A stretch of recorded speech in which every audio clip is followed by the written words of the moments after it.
Students, welcome to my class. आज के video में हम पढ़ेंगे रेस्पिरेशन इन प्लांट्स और देखेंगे कि डिफरेंट एनिमल्स कौन कौन से रेस्पिरेटरी ऑर्गन्स यूज करते हैं for performing their respiratory activities. ठीक है, तो शुरुआत करते हैं हम प्लांट से। प्लांट्स ग्रोथ भी शो कर रहा है, प्लांट्स फोटोसिंथेसिस भी कर रहा है, प्लांट्स में बहुत सारे सेल डिविजन्स भी हो रहे हैं, प्लांट में ट्रांसपोर्टेशन भी हो रहा है। तो ये जो सब एक्टिविटीज हैं, ये क्या बिना एनर्जी के पॉसिबल है? नहीं, इनको भी एनर्जी की रिक्वायरमेंट होती है to do their different life processes. तो यहाँ जो एनर्जी रिक्वायरमेंट है वो कहाँ से मिल रही है प्लांट्स को? वो मिल रही है उन्हें रेस्पिरेशन से। जैसे कि हमने पीछे भी लास्ट वीडियो में देखा था, रेस्पिरेशन होता है, it is a process of oxidation of food, और हम कह सकते हैं respiratory substrate that result in the release of energy. ठीक है, फूड जो हम कह रहे हैं, जो डाइजेस्टेड फूड हमारे सेल्स तक पहुंचता है, उसे हम रेस्पिरेटरी सबस्ट्रेट के नाम से भी जानते हैं, जहां पर ऑक्सीजन के प्रेजेंस में इसका ऑक्सीडेशन होता है, जिसे हम एरोबिक रेस्पिरेशन भी कह रहे हैं, और वहां से फिर एनर्जी रिलीज आउट होती है। सेम प्रोसेस प्लांट्स में भी परफॉर्म की जाती है, पर यहाँ थोड़ा सा डिफरेंस है। यहाँ पर जो फोटोसिंथेटिक रेट है और रेस्पिरेशन रेट है, उसमें थोड़ा सा डिफरेंस आ जाता है, जिसके कारण जो प्लांट है वो ड्यूअल फंक्शन करने लगता है। दिन के समय कहा जाता है प्लांट्स ऑक्सीजन को रिलीज करते हैं, और रात में कहा जाता है ये कार्बन डाइऑक्साइड रिलीज करने लग जाते हैं। तो ऐसी बात नहीं है कि दिन के समय सिर्फ फोटोसिंथेसिस प्रोसेस होती है, रात के समय ही रेस्पिरेशन प्रोसेस होती है। Respiration process through out time continuously चलती रहती है, पर दिन के समय सनलाइट की अवेलेबिलिटी के कारण जो फोटोसिंथेटिक रेट है वो मच हायर होता है देन द रेस्पिरेशन रिएक्शन। तो अब हम यहाँ पे एक बार इसको देख लेते हैं। रेस्पिरेशन को हम कैसे देख सकते हैं? जैसे हमारे पास फूड सब्सट्रैक्ट है, जिसे हम रेस्पिरेटरी सब्सट्रैक्ट के नाम से भी जानते हैं, इसका ऑक्सीडेशन होता है और ये रिलीज कर देता है कार्बन डाइऑक्साइड, H2O और एनर्जी। ठीक है, ये तो होती है रेस्पिरेशन की प्रोसेस प्लांट्स में। अब हम फोटोसिंथेसिस की बात करें तो फोटोसिंथेसिस की जो अगर इक्वेशन देखेंगे तो जस्ट रेसिप्रोकल है रेस्पिरेशन की। फोटोसिंथेसिस की अगर हम रिएक्शन देखें तो क्या होगी? Carbon dioxide plus water, it result in the formation of C6H12O6 that is the glucose with the liberation of oxygen, और यहाँ पर एनर्जी यूज्ड अप हो रही है। ठीक है, तो आप देख सकते हैं दिन के समय ये दोनों प्रोसेस साइमल्टेनियसली प्लांट में कैरी फॉरवर्ड होती है, पर दिन में अमाउंट ऑफ लाइट मैक्सिमम मिलने के कारण रेट ऑफ फोटोसिंथेसिस हायर हो जाता है। Rate of photosynthesis is much higher than the rate of respiration. अब यहाँ से जो ग्लूकोज और कार्बन डाइऑक्साइड बन रहा है, ये यूज्ड अप कर लिया जाएगा सेल्स के द्वारा due for the respiration process. आप यहाँ देख सकते हैं, यहाँ जो बन रहा है वो रेस्पिरेशन प्रोसेस में यूज हो जाएगा, पर बहुत ज्यादा फोटोसिंथेसिस रेट होने के कारण सारा का सारा ऑक्सीजन यूज नहीं हो पाता, सारा का सारा जो ग्लूकोज बन रहा है वो भी यूज नहीं हो पाता। तो काफी अमाउंट ऑफ ग्लूकोज तो स्टोर हो जाता है जाके प्लांट्स में, और जो ऑक्सीजन है वो स्ट्रोमेटा के थ्रू रिलीज आउट कर दिया जाता है। जो ट्रेस अमाउंट प्लांट को चाहिए वो प्लांट यहाँ से अपना यूज कर लेते हैं। इसीलिए दिन के समय प्लांट ऑक्सीजन का एब्जॉर्बेंस या ऑक्सीजन इंटेक नहीं करते। वो ऑक्सीजन अपनी कहाँ से लेते हैं? फोटोसिंथेसिस से ही ले लेते हैं और अपना वर्क कंप्लीट कर लेते हैं। तो इस तरह से रेस्पिरेशन प्रोसेस कंटिन्यूअसली दिन के टाइम में भी होती रहती है। अब आप यहाँ देख सकते हैं रेस्पिरेशन में कार्बन डाइऑक्साइड एंड वाटर भी फॉर्मेशन हो रहा है। अब कार्बन डाइऑक्साइड बहुत लिटिल अमाउंट में रेस्पिरेशन दिन के समय बन रहा है, और जो कि यूज्ड अप किया जा रहा है वापस से फोटोसिंथेसिस रिएक्शन में। ये दोनों चीजें वापस से फोटोसिंथेसिस रिएक्शन में यूज्ड अप हो रही हैं,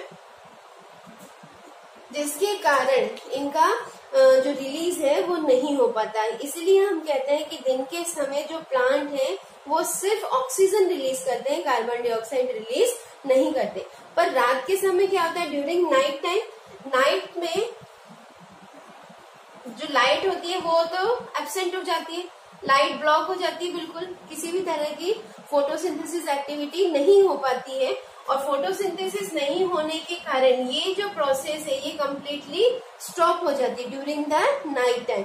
सिर्फ कौन सी प्रोसेस कैरी फॉरवर्ड होगी, सिर्फ रेस्पिरेशन। इसीलिए रात के समय रेस्पिरेशन के जो डिमांड है उसको मीट आउट करने के लिए प्लांट ऑक्सीजन को एब्जॉर्ब करना शुरू कर देता है और कार्बन डाइऑक्साइड रिलीज करना शुरू कर देता है। इसीलिए कहते हैं रात में कभी भी किसी प्लांट के नीचे नहीं बैठना चाहिए, क्योंकि उस समय ये कार्बन डाइऑक्साइड रिलीज करता है और कार्बन डाइऑक्साइड का कंसंट्रेशन उस समय वहां के एटमॉस्फेयर में ज्यादा हो जाता है, जो एक लिविंग बीइंग के लिए हार्मफुल हो सकता है। तो इस तरह के हमें एनवायरनमेंट में या इस तरह के एनवायरनमेंट के कांटेक्ट में नहीं आना चाहिए जहाँ पे ज्यादा कार्बन डाइऑक्साइड का कंसंट्रेशन होता है।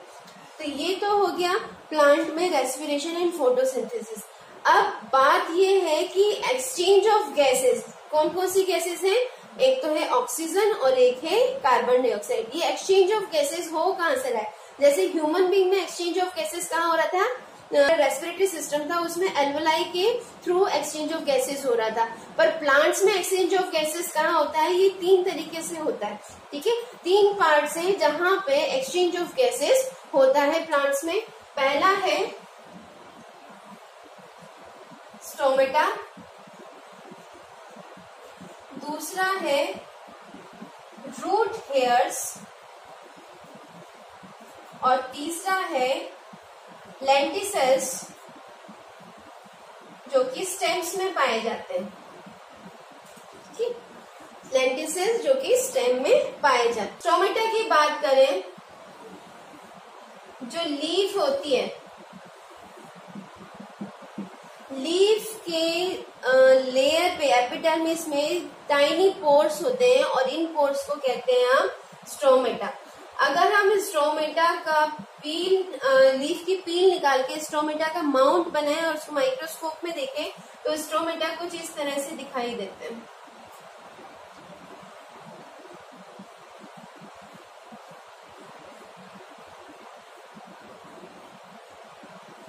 ये सब्सिडरी सेल्स होते हैं साइड में,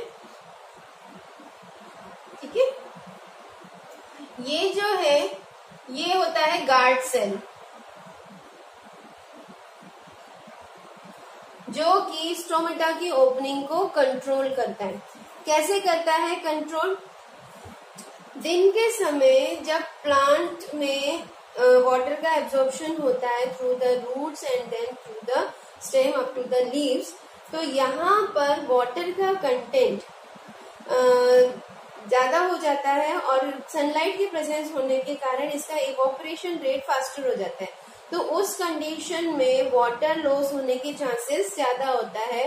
तो यहाँ पे जो सेल्स होते हैं ये वाटर को रिटेन करने के लिए इस गार्ड सेल से वाटर को हटा देंगे और सब्सिडरी सेल्स में पास आउट कर देंगे। ये ऑस्मोसिस के कारण होगा, वाटर का जो ट्रांसपोर्टेशन होता है वो ऑस्मोसिस के कारण होता है। तो गार्ड सेल से जो वाटर है वो सब्सिडरी सेल्स में या साइड बाय सेल्स में चला जाएगा ऑस्मोसिस के कारण, और जिससे कि जो गार्ड सेल है वो लगभग से फ्लैट हो जाएंगे, ठीक है। इनका जो शेप होता है ये लूज कर देंगे, अपनी टर्जिडिटी लूज कर देंगे और लगभग फ्लैट हो जाएंगे। फ्लैट होने के कारण इनका जो अपीयरेंस है वो कुछ इस तरह का हो जाता है और ऐसा लगता है स्टोमेटा क्लोज हो गया। बहुत ही लिटिल पोर वहां पे ओपन रहता है जिससे एक्सेसिव वाटर लूज नहीं हो पाता।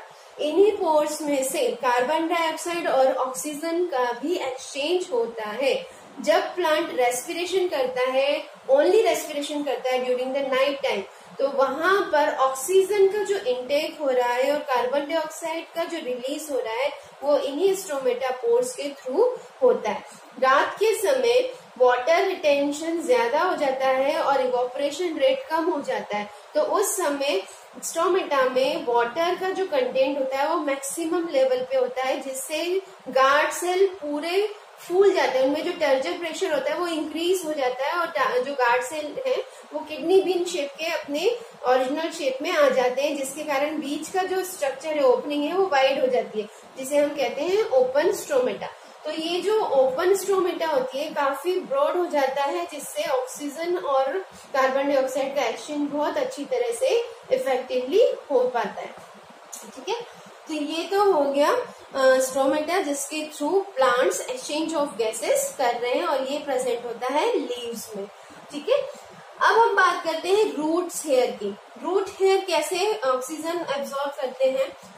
जब रूट नीचे सॉइल में रहते हैं तो इन रूट्स की जो एपिडर्मल लेयर होती है उनमें कुछ मॉडिफिकेशंस हो जाते हैं और ये अपने आप को रूट हेयर में कन्वर्ट कर लेते हैं।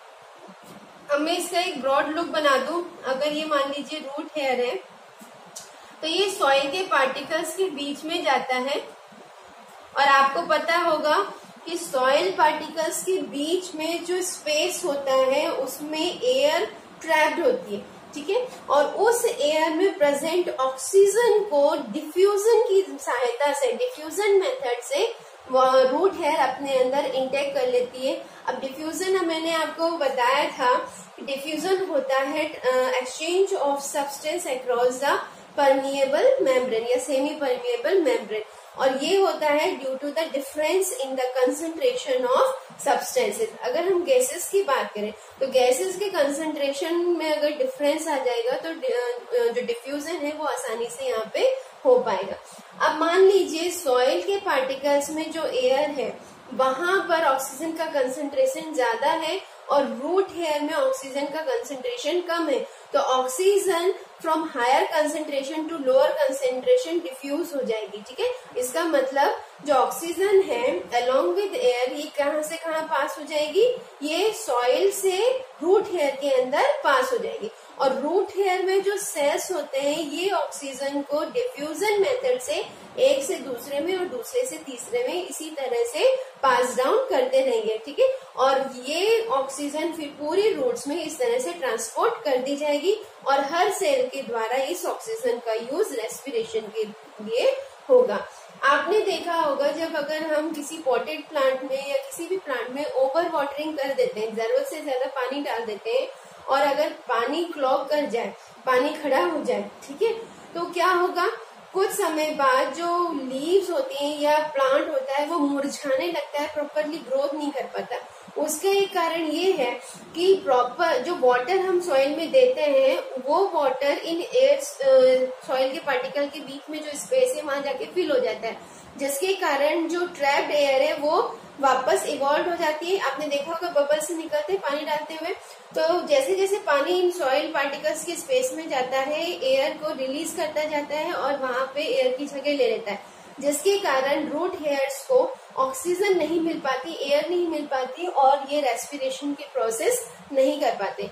रेस्पिरेशन ना होने के कारण इनकी ग्रोथ नहीं हो पाती है और प्रॉपरली ये पूरी तरह से डेवलप नहीं हो पाते, जिसका सीधा असर पड़ता है प्लांट की ग्रोथ पे, क्योंकि मेन जो वाटर और मिनरल्स एब्जॉर्ब हो रहे हैं वो रूट हेयर्स के थ्रू ही हो रहे हैं। तो इस तरह से रेस्पिरेशन जो हो रहा है रूट हेयर में वो भी बहुत इंपॉर्टेंट है और अगर ये नहीं होगा तो प्लांट की जो ग्रोथ है वो अफेक्ट कर जाएगी। तो हमने देखा कि सेकेंड पार्ट जहां से प्लांट अपना एक्सचेंज ऑफ गैसेस कर रहा है वो है रूट हेयर। ठीक है, तीसरा है लेंटिकल्स। जो वुडी ट्रीज होते हैं या वुडी प्लांट्स होते हैं उनकी स्टेम में, उनका जो ट्रंक होता है वहां पर स्मॉल पोर्स पाए जाते हैं जो बाहर की लेयर की तरफ होते हैं और इन पोर्स के थ्रू कार्बन डाइऑक्साइड और ऑक्सीजन का एक्सचेंज होता है। ऑक्सीजन यूज हो जाएगा रेस्पिरेशन प्रोसेस में और कार्बन डाइऑक्साइड इवॉल्व हो जाएगा। ठीक है, और इन्हीं के थ्रू अगर हम दिन में बात करें तो कार्बन डाइऑक्साइड फोटोसिंथेसिस के लिए एब्जॉर्ब हो जाता है और ऑक्सीजन इवॉल्व हो जाता है फोटोसिंथेसिस के लिए, क्योंकि दिन में फोटोसिंथेसिस रेट हायर होता है रेस्पिरेशन से। रेस्पिरेशन बंद नहीं होता, रेस्पिरेशन होता है, पर इसका जो रेट है वो फोटोसिंथेसिस के कंपैरिजन में स्लो डाउन हो जाता है। अपने आप स्लो डाउन होता है, कंपैरिजन में स्लो बढ़ जाता है। ठीक है, तो ये तो हो गया कि किस तरह से प्लांट एक्सचेंज ऑफ गैसेस कर रहा है और ऑक्सीजन को लेकर हर एक सेल में ये रेस्पिरेशन प्रोसेस हो रही है। रात के समय भी होती है, दिन के समय भी होती है। रात के समय फोटोसिंथेसिस बंद होने के कारण सिर्फ रेस्पिरेशन प्रोसेस होती है, जिसके कारण कार्बन डाइऑक्साइड रिलीज होता है और ऑक्सीजन इनटेक मतलब यूज होता है। ठीक है, पर दिन के समय फोटोसिंथेसिस ज्यादा फास्टर रेट से होती है एज कम्पेयर टू रेस्पिरेशन, तो उस समय रेस्पिरेशन को जो भी मटेरियल चाहिए वो फोटोसिंथेसिस से मिल जाता है, इसलिए बाहर से उसे अपने रॉ मटेरियल लेने की जरूरत नहीं पड़ती है। और इन टोटल देखा जाए तो ऑक्सीजन रिलीज होती है और कार्बन डाइऑक्साइड एब्जॉर्ब कर ली जाती है प्लांट्स के द्वारा। आपके एनसीईआरटी बुक में एक एक्सपेरिमेंट दिया हुआ है जिसमें ये शो हो रहा है कि रेस्पिरेशन के दौरान कार्बन डाइऑक्साइड रिलीज होती है। This is the experiment to show that carbon dioxide is release during the respiration. तो ये ह्यूमन बीइंग में और प्लांट्स में किस तरह से हो रही है ये हम देखते हैं। प्लांट्स के लिए एक एक्सपेरिमेंट आपका दिया हुआ है जिसमें सबसे पहले हमने कुछ जर्मिनेटेड सीड्स लिए हैं।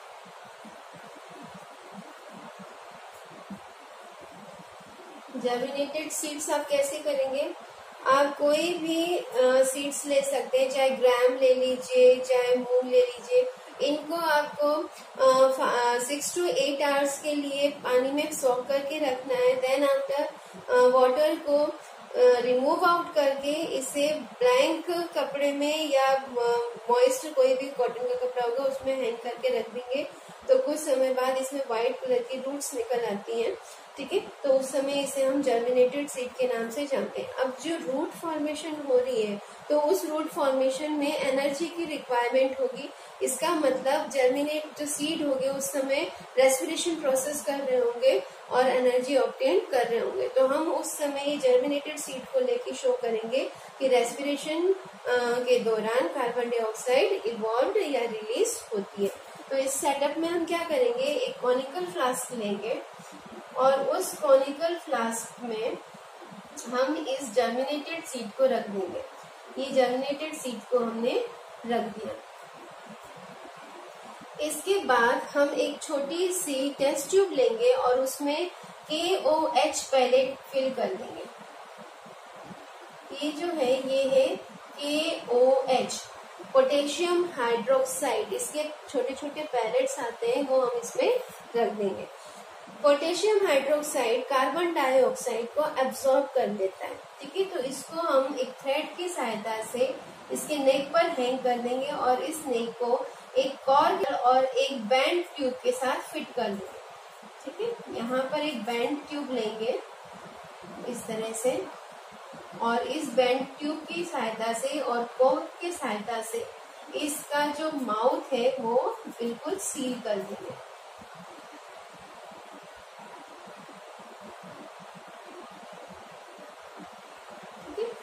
अब ये जो कॉनिकल फ्लास्क है ये बिल्कुल सील हो चुका है। ऊपर हमने कॉर्क का रबर फिट कर दिया है और उसमें एक बैंड शेप ट्यूब फिट कर दी है। साथ ही साथ हमने एक छोटी टेस्ट ट्यूब में KOH को हैंग करके इसके अंदर लटका दिया। ठीक है, अब क्या होगा, जो नेक्स्ट पार्ट हमें इस सेटअप का करना है वो ये है कि इसका जो फ्री एंड है, जो बैंड ट्यूब का फ्री एंड है, उसे हम एक बीकर में डिप करेंगे जिसमें कलर वाटर फिल किया हुआ हो। तो यहाँ पर हम एक बीकर लेंगे और बीकर में इस ट्यूब को डिप कर देंगे। इस बीकर में हमने वाटर फिल कर रखा है जिसमें हमने कलर डाल रखा है। ठीक है, कलर्ड वाटर।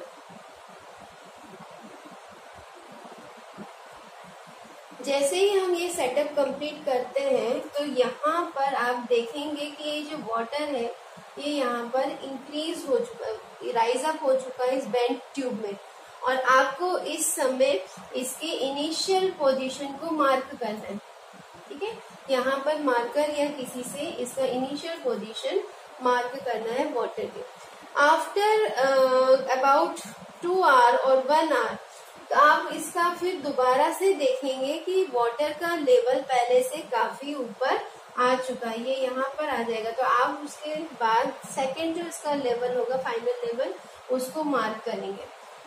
तो ये जो राइज हो रहा है वाटर लेवल में इन द बैंड ट्यूब, ये क्यों हो रहा है, इसका एक कारण है, इसका एक ऑब्जर्वेशन हमने नोट किया है कि जो सीड्स हैं, जर्मिनेटिंग सीड्स हैं, ये रेगुलरली रेस्पिरेशन कर रहे हैं टू ऑब्टेन देयर एनर्जी। और जब ये रेस्पिरेशन करेंगे तो यहाँ पर दो चीज बनेगी, क्या? एक तो कार्बन डाइऑक्साइड और दूसरा वाटर। कार्बन डाइऑक्साइड तो KOH द्वारा एब्जॉर्ब कर लिया जाएगा, जिसके कारण यहाँ पे कार्बन डाइऑक्साइड का कंसंट्रेशन रेगुलरली डाउन होता चला जाएगा और इस ट्यूब में एक पार्शियल वैक्यूम क्रिएट हो जाएगा, क्योंकि यहाँ पे जितनी ऑक्सीजन थी वो ये जर्मिनेटिंग सीड यूज कर रहे हैं रेस्पिरेशन के लिए। तो यहाँ पर एक पार्शियल वैक्यूम क्रिएट हो जाएगा, जिसके कारण ये जो वाटर है ये इस ट्यूब में राइज अप हो जाएगा। पार्शियल वैक्यूम होने के कारण जो अंदर का प्रेशर है वो लो हो जाएगा, बजाय कि इस बीकर के ऊपर जो प्रेशर है वो ज्यादा है। तो जिसके कारण जो वाटर है वो इस ट्यूब में राइज अप हो जाएगा और ये जो वाटर का लेवल ट्यूब में राइज हो रहा है ये शो कर रहा है कि कार्बन डाइऑक्साइड इस प्रोसेस में इवॉल्व हो रही है। जो जर्मिनेटिंग सीड है वो रेस्पिरेशन कर रहे हैं और इस प्रोसेस में कार्बन डाइऑक्साइड इवॉल्व हो रही है। तो ये एक एक्सपेरिमेंट है एनसीईआरटी में जो प्लांट से रिलेटेड रेस्पिरेशन में बता रहा है कि कार्बन डाइऑक्साइड इवॉल्व हो रही है। दूसरा एक और तरीका है कि आप एनिमल में कैसे पता चलेंगे। हम ह्यूमन बीइंग की बात कर रहे हैं तो हमारे रेस्पिरेशन में कार्बन डाइऑक्साइड हम इवॉल्व आउट कर रहे हैं, रिलीज कर रहे हैं, वो हमें कैसे पता चलेगा? तो बहुत इजी तरीका है, हम एक बीकर लेंगे और उसमें हम लाइम वाटर फिल कर देंगे, ठीक है, और इस लाइम वाटर के अंदर एक स्ट्रॉ डाल देंगे।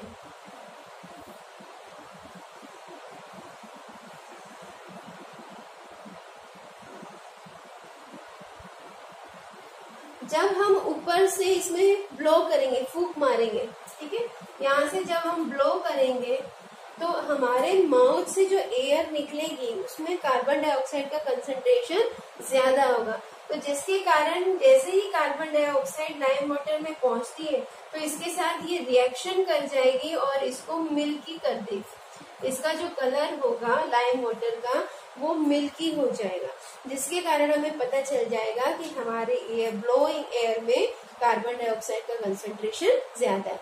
तो ये दो एक्सपेरिमेंट है जिसमें ये एक्सपेरिमेंट आपके एग्जाम में भी पूछा जाता है कि राइट एन एक्सपेरिमेंट या suggest an activity to show that carbon dioxide is release during the respiration. तो you have to mention this experiment in that answer. Next हम देखते हैं डिफरेंट एनिमल्स में जो रेस्पिरेटरी ऑर्गन्स हैं वो कौन कौन से हैं। कुछ यूनिसेलुलर ऑर्गेनिज्म या फिर कुछ लोअर मल्टीसेलुलर ऑर्गेनिज्म जैसे कि अमीबा है, फिर हम कुछ प्रोटिस्टा ले लेते हैं जो प्रोटिस्टा ग्रुप को बिलोंग करते हैं, कुछ एल्गी हैं। ये अपना रेस्पिरेशन कैसे कर रहे हैं?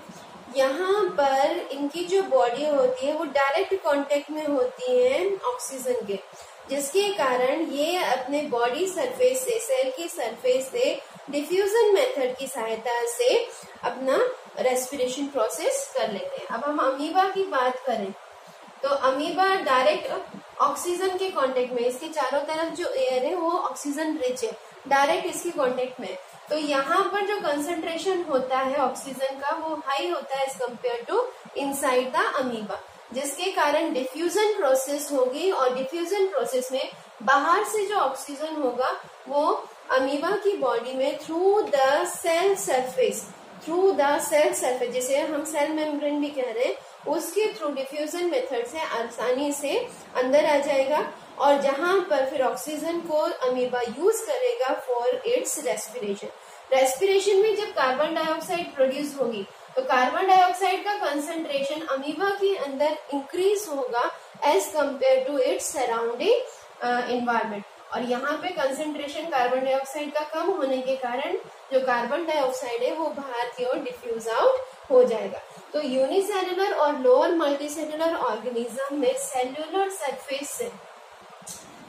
सरफेस से डिफ्यूजन मेथड के यूज करके या डिफ्यूजन मेथड के थ्रू रेस्पिरेशन होती है, ठीक है। तो ये तो हो गया यूनिसेलुलर ऑर्गेनिज्म की बात कर।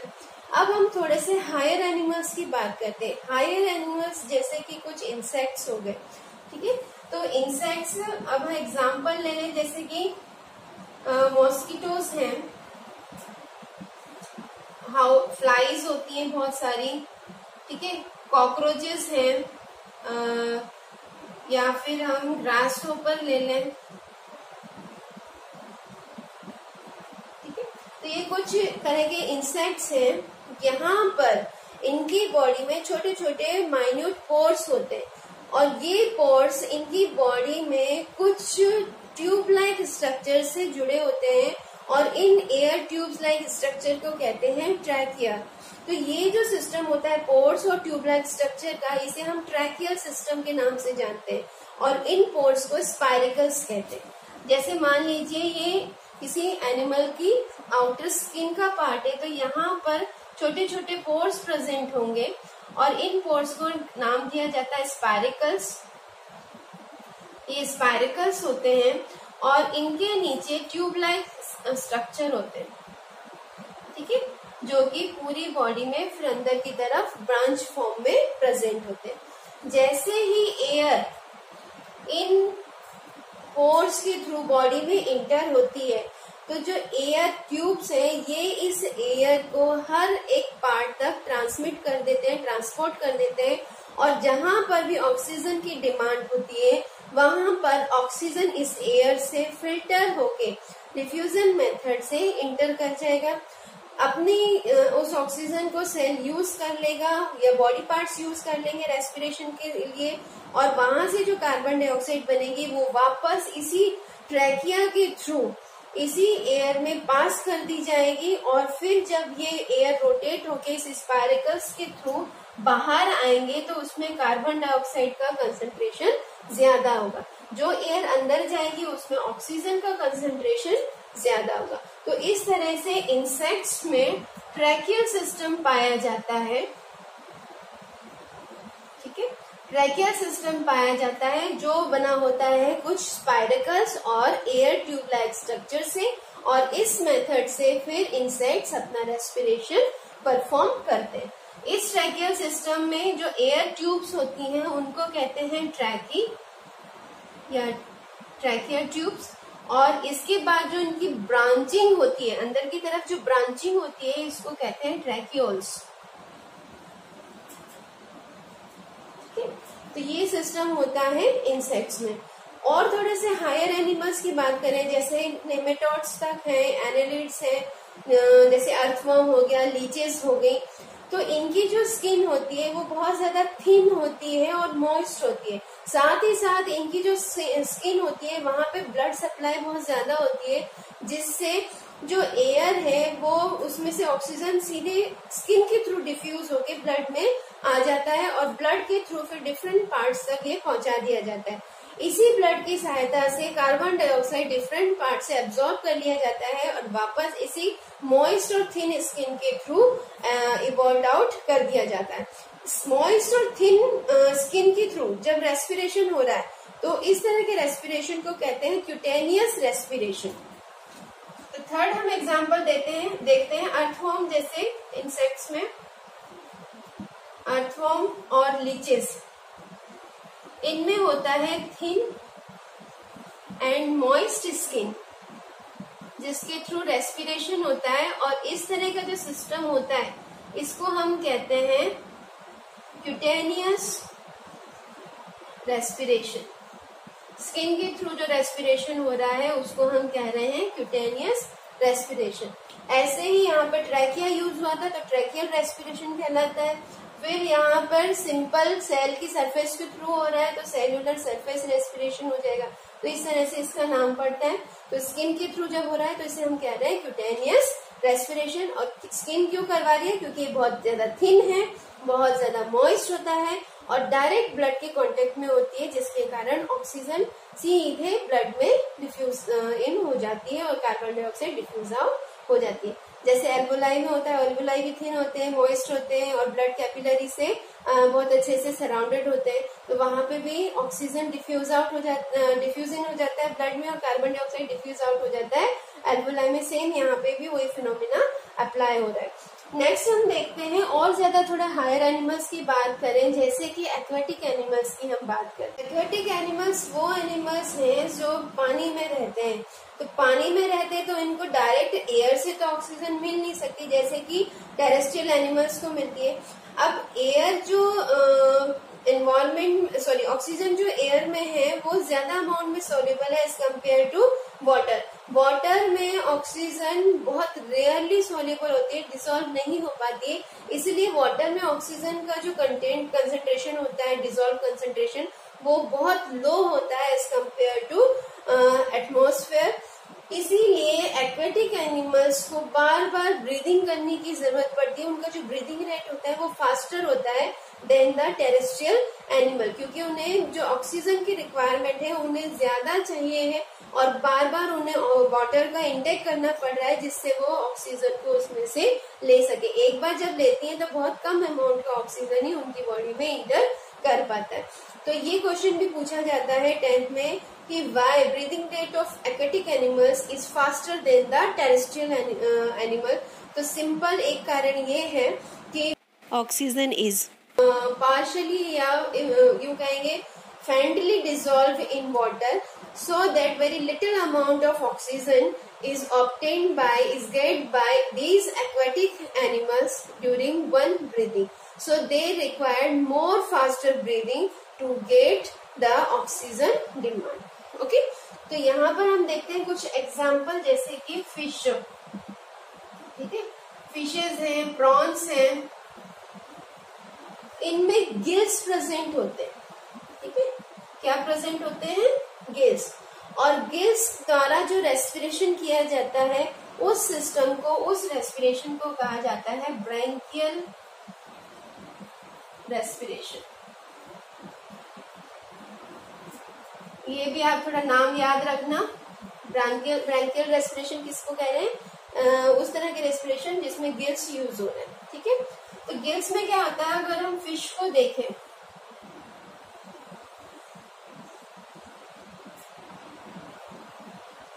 तो यहाँ पर गिल्स प्रेजेंट होते हैं फिशेस में।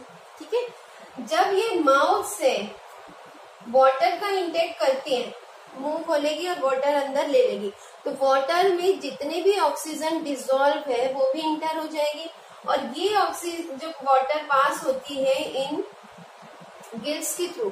तो गिल्स में सेमी परमेएबल मेम्ब्रेन की लेयर्स होती हैं, लैमिले होते हैं, जहां से ये वाटर फ्लो होता रहता है और वहां पर इन मेम्ब्रेन के अंदर फिर ऑक्सीजन का डिफ्यूजन हो जाता है। ठीक है, तो जब वाटर इन गिल्स के थ्रू पास होगा तो जो ऑक्सीजन होगी वाटर में डिसॉल्व, वो मेम्ब्रेन के थ्रू बॉडी में डिफ्यूजन हो जाएगी और फिर डिफरेंट पार्ट्स तक कैरी आउट हो जाएगी। डिफरेंट पार्ट्स में जहां जहां रेस्पिरेशन हो रहा है वहां से जो वाटर कार्बन डाइऑक्साइड है वो गिल्स तक पहुंचाया जाएगा और वापस ये कार्बन डाइऑक्साइड इसी वाटर में मिक्स होकर इन गिल्स के थ्रू बाहर आ जाएगा। तो इस तरह से गिल्स यूज करके एक्सचेंज ऑफ गैसेस और रेस्पिरेशन की प्रोसेस इन एक्वेटिक एनिमल्स में होती है। तो ये सिस्टम कहलाता है ब्रैंकियल रेस्पिरेशन।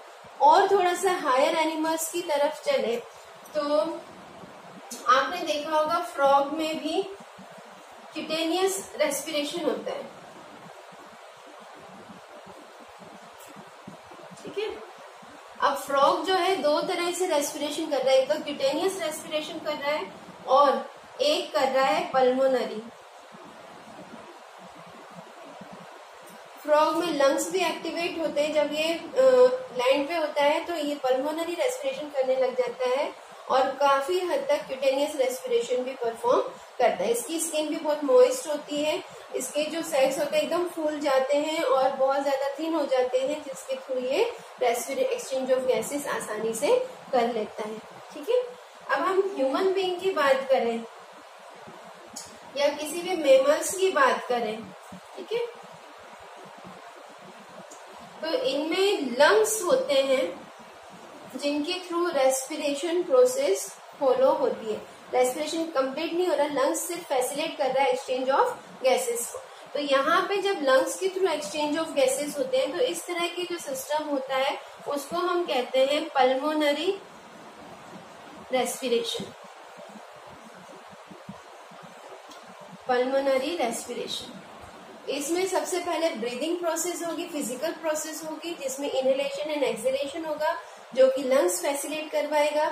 उसके बाद ऑक्सीजन डिफरेंट सेल्स में जाके सेलुलर रेस्पिरेशन करता है और फिर different amount of energy aerobic या एनएरोबिक के रूप में रिलीज करता है। मेनली एरोबिक रेस्पिरेशन सेल्स में माइटोकॉन्ड्रिया द्वारा परफॉर्म किया जाता है।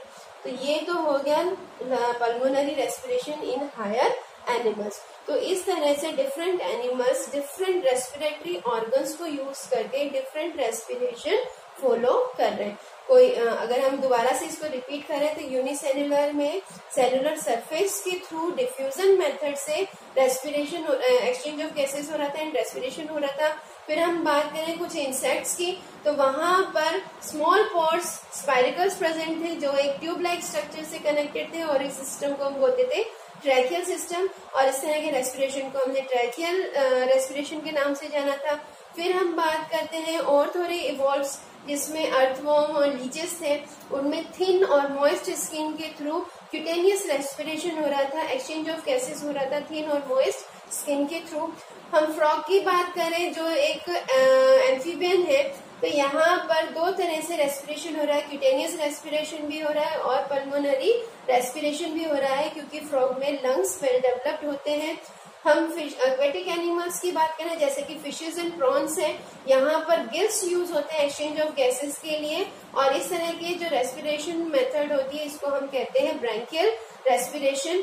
फिर हम बात करते हैं उन एनिमल्स की जिसमें लंग्स बहुत अच्छे से डेवलप होते हैं, लंग्स के through he exchange of gases होता है, तो वहां पर जो रेस्पिरेशन मेथड फॉलो की जाती है वो होती है पल्मोनरी रेस्पिरेशन मेथड। इसके अलावा बहुत इम्पोर्टेंट कुछ डिफरेंसेस हैं वो आपको लर्न करने हैं।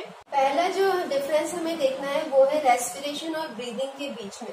रेस्पिरेशन क्या होती है, ये एक बायोकेमिकल प्रोसेस है, ठीक है। कौन सी प्रोसेस है ये? बायोकेमिकल प्रोसेस है। अगर हम ब्रीदिंग की बात करें तो ब्रीदिंग फिजिकल प्रोसेस होती है जिसमें सिर्फ इनहेलेशन और एक्सहेलेशन होता है। यहाँ पर होता है ऑक्सीडेशन ऑफ, बायोकेमिकल है तो केमिकल प्रोसेस में ऑक्सीडेशन हो रहा है, और बायो यहाँ पर हम फूड सब्सट्रेट की बात कर रहे हैं, oxidation of respiratory substrate. Respiratory substrate कौन सा होगा? जो हम डाइजेस्टेड फूड ले रहे हैं। और यहाँ पे क्या होता है? इनहेलेशन होता है। दोनों ही फिजिकल प्रोसेस है, इनहेलेशन एंड एक्सहेलेशन होता है। अगर हम रेस्पिरेशन की बात करें तो रेस्पिरेशन में जो केमिकल प्रोसेस हो रही है उसमें ऑक्सीजन रिलीज हो रही है, ठीक है। तो यहाँ पर जो ऑक्सीजन एनर्जी है, सॉरी मैंने ऑक्सीजन बोल दिया, एनर्जी रिलीज हो रही है। रेस्पिरेशन के दौरान एनर्जी रिलीज होती है और ब्रीदिंग के दौरान एनर्जी यूज होती है। कैसे यूज होती है भाई? मसल्स कॉन्ट्रैक्ट करेंगे तो एनर्जी यूज तो होगी होगी। रिब्स का मसल्स कॉन्ट्रैक्ट कर दें तभी तो रिब्स ऊपर जाती हैं और लंग्स का जो वॉल्यूम है या चेस्ट कैविटी का वॉल्यूम है वो इंक्रीज कर जाती है, ठीक है। तो ये आपका कुछ हो गया डिफरेंसेस। और बात करें तो रेस्पिरेशन में कार्बन डाइऑक्साइड एंड वाटर का फॉर्मेशन हो रहा है, पर यहाँ पर ऐसा कुछ नहीं हो रहा है। यहाँ पे क्या हो रहा है? एक्सचेंज ऑफ गैसेस हो रहा है। तो कौन कौन सी दो रेस्पिरेटरी गैसेस हैं? एक है ऑक्सीजन और दूसरी है कार्बन डाइऑक्साइड, ठीक है। इसको रेस्पिरेशन को हम सेल्यूलर लेवल पे फॉरवर्ड करते हैं या कैरी फॉरवर्ड करते हैं, इसलिए हम सेल्यूलर रेस्पिरेशन के नाम से भी जानते हैं, या फिर इसको इंटरनल रेस्पिरेशन के नाम से भी जानते हैं। ब्रीदिंग होती है हमारे सिर्फ लंग्स में, ठीक है, तो इसे हम कहते हैं एक्सटर्नल रेस्पिरेशन, ठीक है। ये एक्सटर्नली सिर्फ बाहर से डायरेक्ट एक्सचेंज ऑफ गैसेस हो रही है, that's why it is known as external respiration. इसके अलावा हम जो डिफरेंस देखेंगे वो देखेंगे रेस्पिरेशन और फोटोसिंथेसिस के बीच में। रेस्पिरेशन एंड फोटोसिंथेसिस का डिफरेंस हम प्लांट के रेफरेंस में देखेंगे। रेस्पिरेशन जो प्लांट में होता है वहां पर फूड का ऑक्सीडेशन होता है, तो यहाँ पे फूड ब्रेक डाउन होता है, ठीक है, और यहाँ पे फूड प्रिपेयर होता है। फोटोसिंथेसिस में कॉम्बिनेशन रिएक्शन के थ्रू फूड प्रिपेयर होता है, ठीक है। यहाँ जो रॉ मटेरियल है वो है एक तो food substrate that is glucose और दूसरा है ऑक्सीजन, दोनों नेसेसरी है। यहाँ पे जो रॉ मटेरियल है वो क्या होंगे, फोटोसिंथेसिस के लिए raw material carbon dioxide and water, ठीक है। यहाँ का जो प्रोडक्ट बनेगा वो क्या बनेगा, कार्बन डाइऑक्साइड एंड वाटर, और यहाँ जो प्रोडक्ट बनेगा वो क्या होगा, ग्लूकोज एंड ऑक्सीजन, ठीक है। यहाँ बाय प्रोडक्ट जो जिसकी रिक्वायरमेंट नहीं होती है बॉडी में वो है कार्बन डाइऑक्साइड, और फोटोसिंथेसिस प्रोसेस में जो बाय प्रोडक्ट है जो प्लांट को रिक्वायर्ड नहीं है वो है ऑक्सीजन। ज्यादा अमाउंट में रिक्वायर्ड नहीं है, सिर्फ रेस्पिरेशन के लिए रिक्वायरमेंट है, ठीक है। फिर यहाँ पर हम देखें तो एनर्जी रिलीज होती है या प्रोड्यूस होती है, और यहाँ पे एनर्जी यूज होती है। तो ये कुछ बेसिक डिफरेंसेस हैं बिटवीन रेस्पिरेशन एंड फोटोसिंथेसिस। इसके अलावा हमने एरोबिक एनारोबिक रेस्पिरेशन में डिफरेंस देख लिया था। फिर हमने इनहेलेशन और एक्सहेलेशन के डिफरेंट मैकेनिज्म देखा था, तो वो भी एक तरह से डिफरेंस वे में आपको समझाया था। तो ये कुछ बेसिक डिफरेंसेस हैं रेस्पिरेशन टॉपिक में, वो आपको अच्छे से लर्न करने हैं। नेक्स्ट हमें पढ़ना है ट्रांसपोर्टेशन, वो हम नेक्स्ट वीडियो में करेंगे। Thank you.